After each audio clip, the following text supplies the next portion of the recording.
프록 1. 성령이 내게 주신 말씀. 1. 왜 이 글을 쓰는가? 내가 본 지옥과 천국이라는 책을 쓰고 난 후 여기저기서 내게 많은 간증을 요청해 와서 무척이나 바쁜 날을 보냈다. 그러나 지금의 내게 더 중요한 것은 내가 본 지옥과 천국에 기록하지 못한 것을 보충하느라 시간을 쓰고 있는 일이다.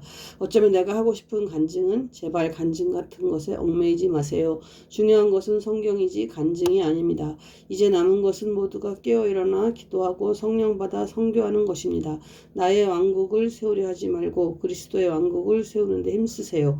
이제 주님의 재림이 가까이 오고 있습니다. 라는 것이다. 그것은 성령이 내게 주신 말씀의 핵심 내용이기도 하다. 나는 성령께서 내게 주시는 이 말씀들을 중심으로 내가 깨달은 것들을 기록하여 내가 본 지옥과 천국에 첨부하는 이 글을 통해 읽는 분들이 좀 더 확실한 내세관과 확신을 가지고 살도록 당부하려고 다시 펜을 들었다. 이 지옥에 대해서 깊이 알려면 사탄에 대해 좀 더 알아라. 이것은 내가 간증을 할 때마다 주님이 내게 당부하는 말씀이다. 그래서 나는 다시 펜을 들게 되었다. 17세기 영국의 위대한 시인 밀턴은 신라권이라는 서사 시집을 기록하였다.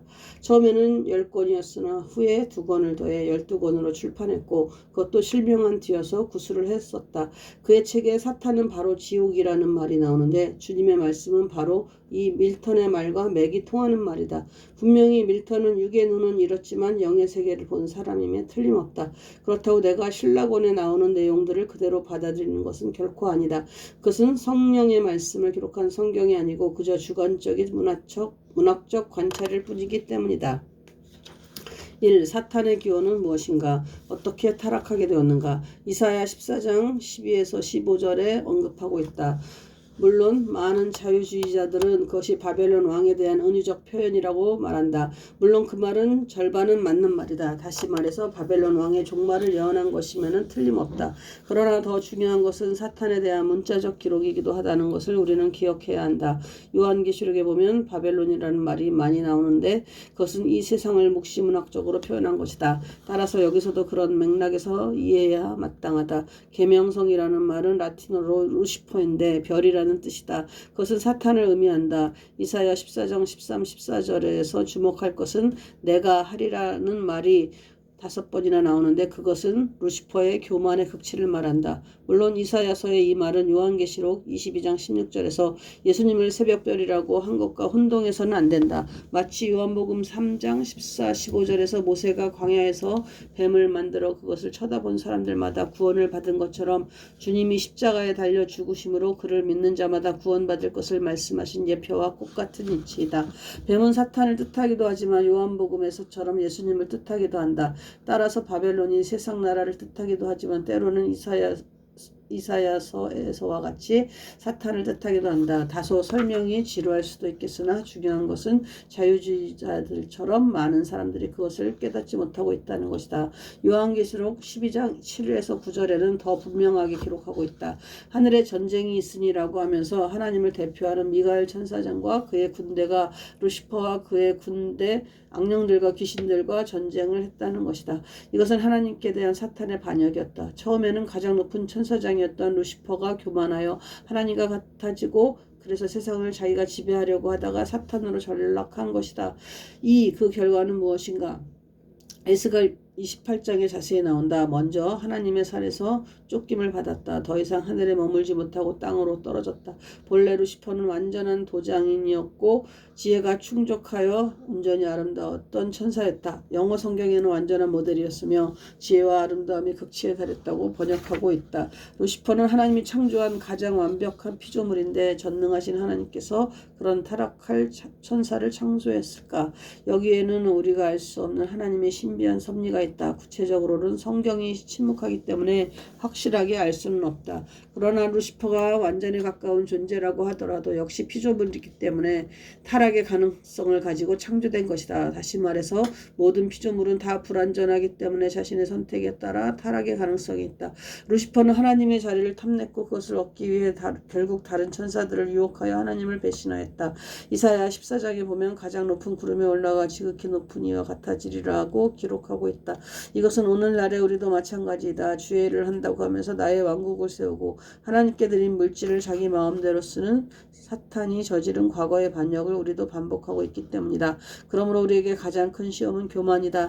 나의 왕국을 세우려는 교만이다. 자기를 중심으로 하고 자기를 표준화하는 것이 교만이다. 내가 천국을 보는 가운데 주님께 받은 질문은 너는 나의 영광을 위해 무엇을 했느냐였다. 결국 너는 지금까지 너 자신의 영광, 너의 왕국을 세우려고 하지 않았는가? 라는 책망이었다. 그래서 나의 모든 철학을 버리고 오직 주님의 왕국만을 부르짖게 된 것이다. 그러나 그런 결심에도 불구하고 기도하기를 게을리할 때는 또다시 나의 왕국을 세우는 잘못을 범하고 있다.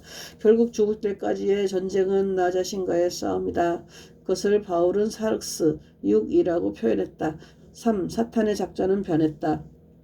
처음에는 자신의 조직을 통해 하나님께 직접 도전하고 반역했지만 그것이 안 된다는 것을 깨달은 사탄은 그의 작전 전략을 변경시킨다. 다시 말해서 사람들을 유혹하여 하나님을 배신하도록 하는 간접 방법을 취하기 시작하였다.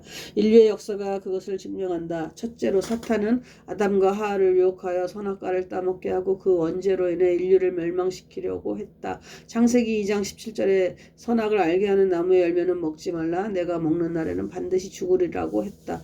이것이 하나님께서 아담과 하와에게 주신 최초의 계명이었다. 그것은 하나님께서 그들이 순종을 통해 행복하기 원하셨기 때문이다. 그러나 사탄은 그 틈을 노렸다. 그것도 약한 하와를 통해 아담을 유혹하여 선악과를 따먹게 하였다. 이때 사탄은 여기서 승리한 것처럼 보였을 것이다. 그러나 하나님은 이때 이미 에덴 동산보다 더 좋은 낙원과 천국을 만드시고 메시아를 보내실 것을 예정하신다. 둘째로 하나님께서는 창세기 12장에 기록한 대로 우상 숭배자였던 아브라함을 선택해서 선민을 만드심으로 하나님의 은혜를 보여주셨다.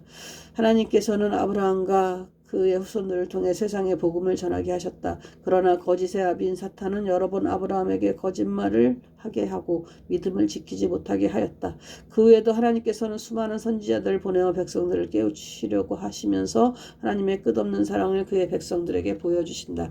그러나 인류의 역사는 사탄이 승리한 것처럼 보였다. 왜냐하면 하나님께서는 모세를 통해 출애굽하게 했지만 반석을 명하여 물이 솟게 하라는 하나님의 명령을 어기고 모세 자신의 혈기와 불신으로 2번이나 반석을 쳐서 결국 가나안 땅에 들어가지 못하게 된 것이다. 이것은 외형적으로 보면 사탄의 승리이다. 그러나 하나님의 구원 계획은 그의 독생자이신 예수 그리스도를 보내심으로 완성케 하신다.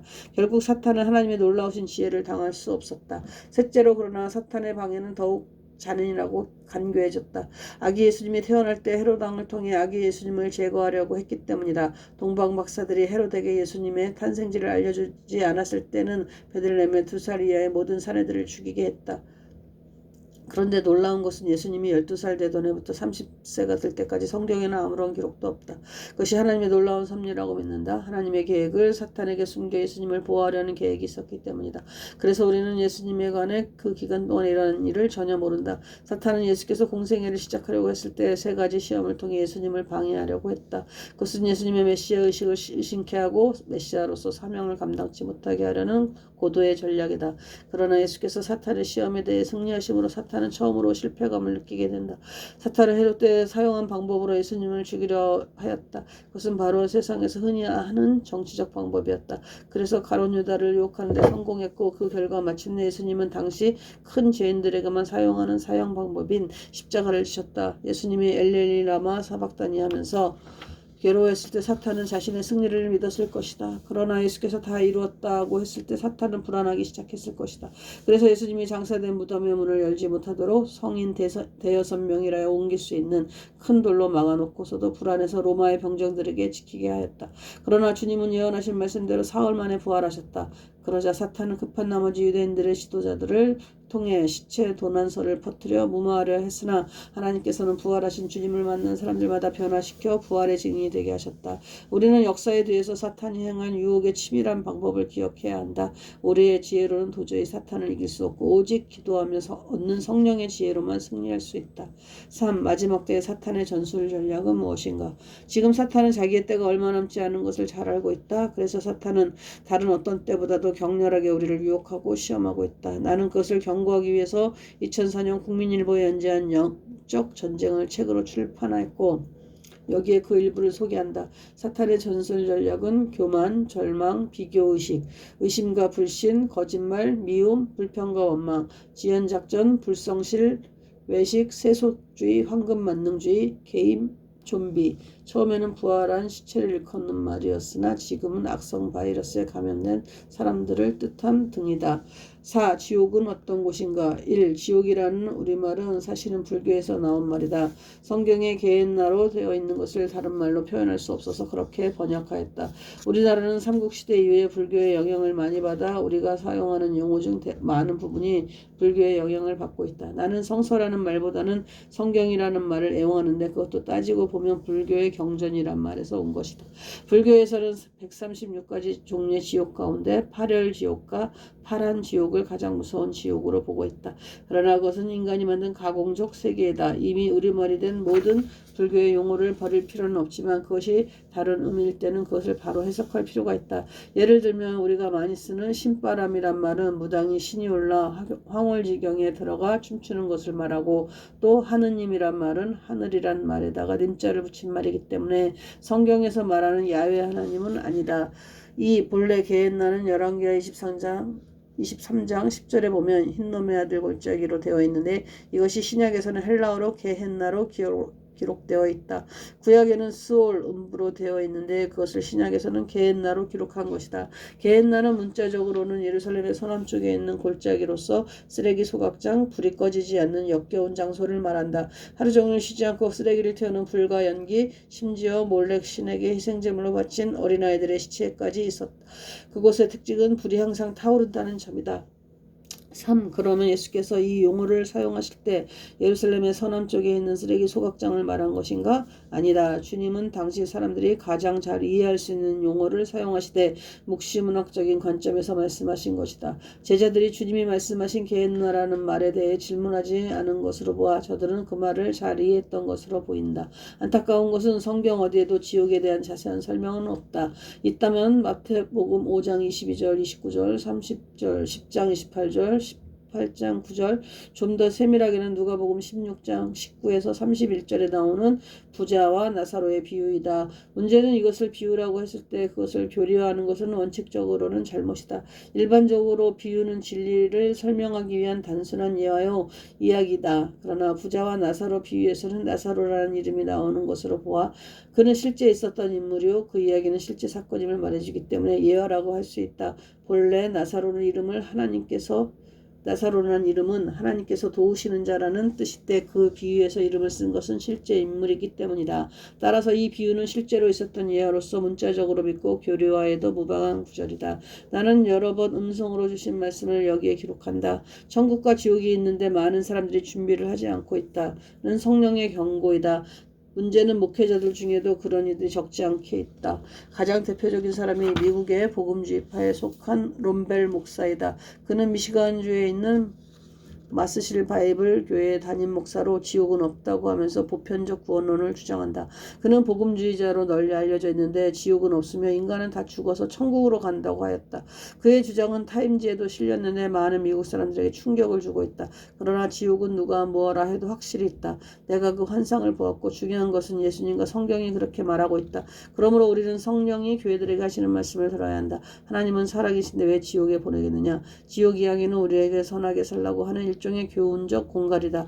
이것이 바로 말세에 우리를 유혹하는 사탄의 전술 전략이다. 이것은 합리주의라는 이름으로 하나님의 사랑을 빙자한 유혹이기 때문에 지식인들이나 자유주의자들이 많이 속는다. 보편적 구원론은 사탄의 말이다. 4. 더 늦기 전에 하나님의 택하신 백성들이 준비하도록 경고하라. 우리에게 중요한 것은 주님의 재림의 때가 가까이 왔기 때문에 허송세월해서는 안 된다는 점이다. 초대교회에서는 서로 만나면 마라나타라고 인사했다. 이 말은 고린도전서 16장 22절에 꼭 한번 나온다. 주여 임하소서 혹은 주께서 임하신다라는 뜻이다. 이것은 세 가지 의미가 있다. 첫째, 주님의 재림을 간구하는 기도요. 둘째, 주님의 오심에 대한 고백이요. 셋째, 주님의 임재를 강조하는 뜻이다. 그래서 초대교회 교인들은 이것으로 인사를 대신하기도 하였다. 여기서 나는 외친다. 불신지옥, 예수님은 곧 오신다. 재림을 준비하라. 그렇다. 슬기로운 다섯처녀처럼 기름을 준비해야 한다. 기도로 준비하고 성령으로 준비하고 섬김으로 준비하고 무엇보다도 전도와 선교로 준비해야 한다. 지금 주님이 오실 모든 것이 이루어졌지만 문제는 복음이 땅끝까지 전파되지 못한 것이다. 그것은 우리의 잘못이요 죄이다. 그러므로 예루살렘까지 복음이 전파될 수 있도록 해야 한다. 백투 예루살렘. 이것은 우리가 마지막 주자라는 점을 깨우쳐서 우리 모두가 선교사가 되어야 한다는 말이다. 제1주자는 유대인들이었다. 그들은 로마와 유럽에 복음을 전했다. 제2주자는 영국과 프랑스, 스페인, 포르투갈, 네덜란드였다. 제3주자는 미국이었다. 이제 마지막 제4주자는 한국이다. 요한복음 20장 21절에 보면 우리가 다 선교사임을 분명히 하고 있다. 아버지께서 나를 보내신 것 같이 나도 너희를 보내노라. 요한복음 17장 18절에는 선교의 장소를 언급하고 있다. 세상에 보내었고 우리를 세상에 보낸 선교사로 말씀하고 있다. 그러므로 지금까지 해온 가라 아니면 보내라는 선교 구호는 비성경적이라고 하겠다. 그것이 아니다.